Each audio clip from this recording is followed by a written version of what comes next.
Pessoal, para a gente identificar a antracose nas lâminas histológicas, é óbvio que a gente vai utilizar uma lâmina de pulmão.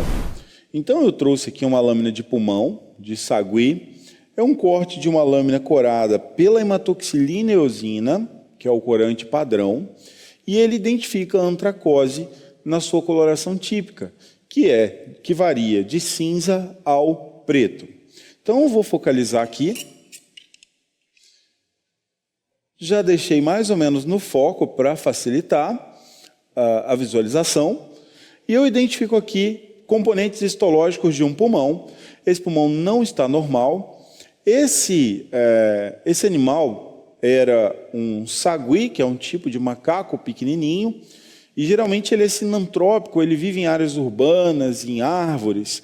Então, esse animal morreu por uma pneumonia, a qual nós não identificamos a causa.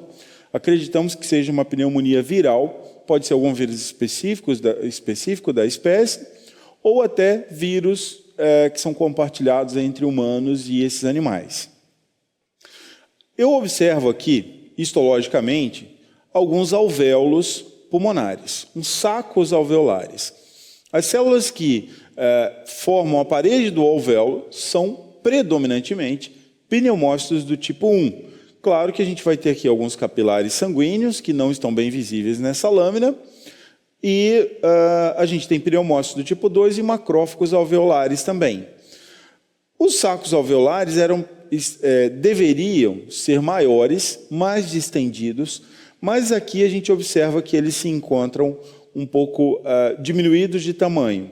Nessa área aqui, os sacos alveolares foram totalmente consolidados. Esses alvéolos eles estão em atelectasia. O que é atelectasia? É quando os sacos alveolares eles se tornam incapazes de se distenderem e se encherem de ar novamente. Então aqui eles se encontram totalmente comprimidos. Isso aqui é um vaso sanguíneo pulmonar, muito provavelmente é um ramo da veia pulmonar, devido à parede fina. E quando eu caminho um pouco, eu consigo ver, em algumas áreas, um pigmento enegrecido. Aqui também são alvéolos, né? Sacos alveolares que se encontram achatados. Os sacos alveolares dessa região foram totalmente achatados e se encontram totalmente atelectásicos. Dentro de alguns alvéolos, eu observo aqui um líquido, uma massa acidofílica, amorfa, que é compatível com líquido de edema, indicando que esse animal tinha o edema pulmonar, compatível com o quadro de pneumonia aguda, a qual ele sofreu. E eu observo aqui uma área de pigmentação enegrecida. Essa pigmentação ela é a antracose. Isso aqui muito provavelmente é um tecido linfóide associado ao brônquio. No entanto, o epitélio brônquico ele foi totalmente perdido aqui. Pode ser por autólise ou por ação do vírus sobre o epitélio. A gente vai caminhar nessa lâmina e vai identificar outras áreas onde esse pigmento ele se torna ainda mais intenso, como exatamente nessa área, onde o pigmento está bastante intensificado. E eu vou ampliar bem aqui em cima dessa região. Isso aqui parece a parede do brônquio, né? A túnica adventícia de um brônquio. A luz do brônquio estaria aqui, mas esse brônquio ele também não está mostrando a sua luz de forma muito clara. Mas aqui eu observo ainda um epitélio brônquico, indicando que eu posso ter aqui nessa região a luz de um brônquio. E aqui eu observo, já em menor aumento, algumas células de coloração mais escura. Então eu vou aumentar o foco para a gente identificar essas estruturas de uma forma melhor aqui.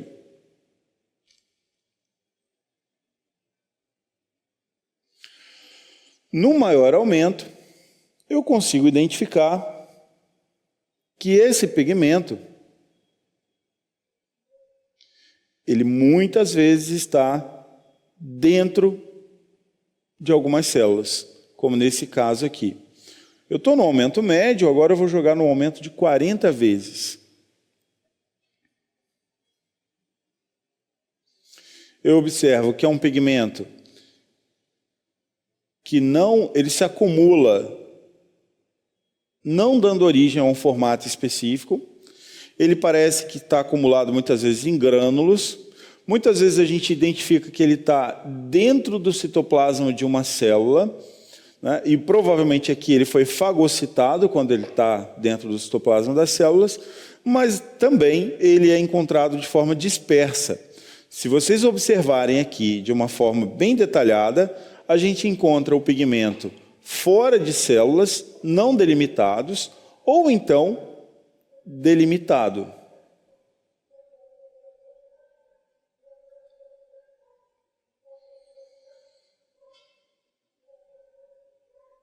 Delimitado por célula, como aqui, por exemplo. Aqui já você encontra não delimitado. E isso indica que esse pigmento ele foi parar no pulmão e ali ele ficou livre de forma extracelular. E parte desse pigmento aqui já foi fagocitado por células do sistema mononuclear fagocítico, principalmente os macrófagos. E os macrófagos, ao fagocitarem esse pigmento, eles se tornam negros.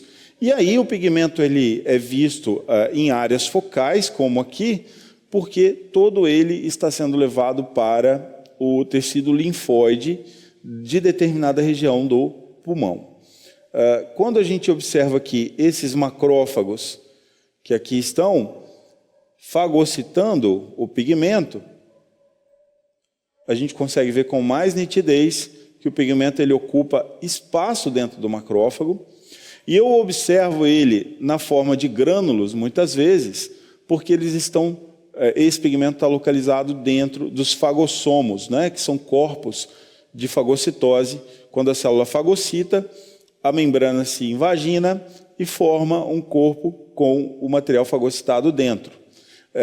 Portanto, isso aqui é compatível com antracose. Por que é compatível com antracose? Porque é um pigmento granular, preto, que pode estar extracelular ou intracelular. Quando a gente compara com outros pigmentos falados até aqui, geralmente ou são intra ou são extracelulares. Esse aqui ele é encontrado das duas formas e ele é preto. Outros pigmentos, como os derivados da hemoglobina, eles não são pretos, eles tendem ao acastanhado ou amarronzado e eles são refringentes. Esse aqui não possui refringência, a antracose não possui refringência. Quando eu diminuo o diafragma e mexo aqui no micrométrio, a gente observa que ele não emite brilho. Então, ele não é refringente. O diagnóstico, portanto, quando é preto e não refringente, é compatível com antracose. A resposta inflamatória encontrada no pulmão desse animal não está relacionada à antracose. Está mais relacionada a uma pneumonia viral que esse animal desenvolveu, e a antracose aqui ela é considerada apenas um achado incidental.